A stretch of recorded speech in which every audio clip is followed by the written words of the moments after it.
Hello ladies and gentlemen, and welcome back to Lessons with Mark. So this is a series where I talk about things in cooking or my brand to try and explain to you a little bit better what I'm actually banging on about, right? So if you do like these videos, don't forget to like and subscribe. If you don't like these videos, then go watch my other videos where I do some cooking because it'll be brilliant, right?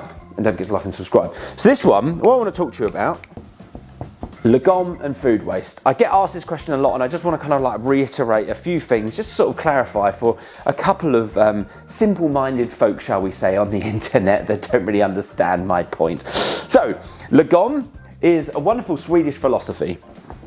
Not too much, not too little, just right, okay? So my wife's sister's boyfriend, what does that make him, brother-in-law, told me about this. He's Swedish, and I said, hey, I don't want to be called Martin O'Dell, I want to be called something. He said, what about Lagom? Brilliant, all right? So as my brand sort of evolved into talking about food waste, the number one thing for me was always about getting people to enjoy cooking, because I felt like the solution to food waste at home is eating good food, okay? If you buy any food and it comes into your house and you waste it, it's your fault. It's no one else's, it's your fault. So if I can get you to eat food, then we can solve food waste, right?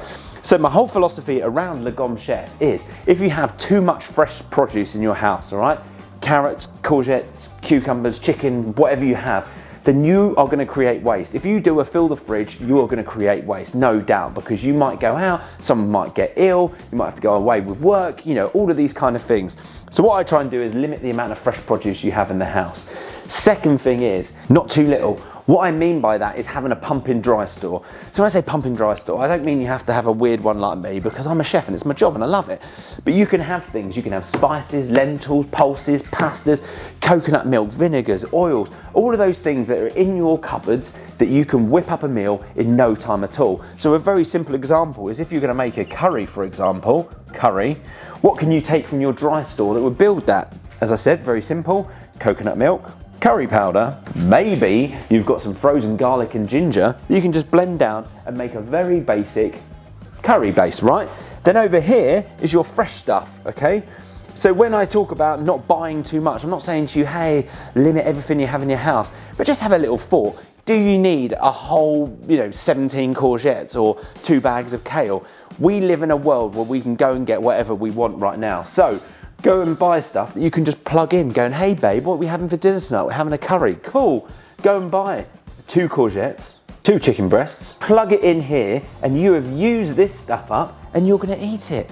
What else do you serve with a curry? Rice. Where does that come from? The dry store, the stuff that doesn't go off. Take all that dry store stuff, make that the priority.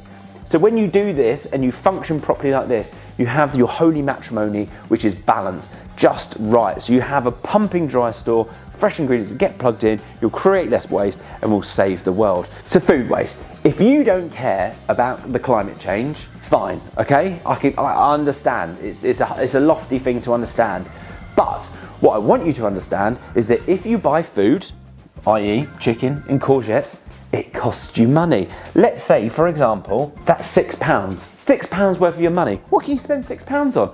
£4 could have come to me on my Substack. £2 could have got you a lollipop. I don't know. But just don't waste it. It's so stupid. Buying food and throwing it in a bin is literally like chucking money in a bin. I'm not going to preach to you, darling. I'm just saying it's stupid. So on my channel, as I said, there was I'll say one weird person that basically started trying to say, oh God, why don't you give us real solutions for food waste? My solution to food waste in our home is eat the food you buy. Simple as fuck. Anyone can get on board and anyone can eat food. Stupid things like drinking bean juice, is that going to save the world? No, it's just a laugh. Collecting your onion skins and putting them in the freezer for a stock, is that going to save the world? No, but it's a good thing to do because I make a lot of stock because I cook. The other thing is, you need to care, right? If I'm talking to people that can't cook and don't care, then it's irrelevant, isn't it? But if you do want to care a little bit and you do enjoy cooking, you will do those little things that's like collecting your onion skins, putting it in a bag, putting it in the freezer and then making a stock at the end of the week. If that's what you want to do, that's what you want to do. But all the solutions I try and give you, make food tasty, balance dishes, make yummy things, and if you eat that food, you are playing a massive role in cutting out household food waste, yeah? Especially potatoes. 4.4 million wasted every day. Mental. I'm focused on household food waste. I love you all. Don't forget to like and subscribe. Sorry for the rant. Bye.